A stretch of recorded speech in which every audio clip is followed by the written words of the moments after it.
Hi guys, this is Abi from Gokce Design. Once you have your image opened up, the first thing I want you to do is to create a brand new layer. Next, we're going to press and hold on the rectangle tool and select line tool. Make sure shape is selected in the top drop down. Next, we're going to select a fill color for our line. I'm going to pick red. Now select the color of the stroke. I'm going to choose black here. For the stroke width, I'm going to leave it at 2 pixels. For the stroke line, I'm going to choose a solid line. Let's change the weight of the line to 40 pixels and then click on the gear icon. Here you have the option of selecting an arrowhead at the start or the end or both.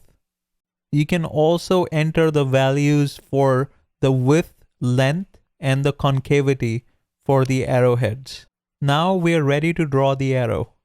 Press and hold the left mouse click and drag out the arrow to your desired length. You can also hold the shift key to lock the arrow in one position while you determine the arrow length. Release the left click to place the arrow on the image. If you want to change the angle of the arrow, hover over the outside edges until the mouse pointer changes to a curved line and then drag to adjust the angle. You can also drag on the white points to transform the length and width of the arrow. Say you want to change the fill color of an existing arrow.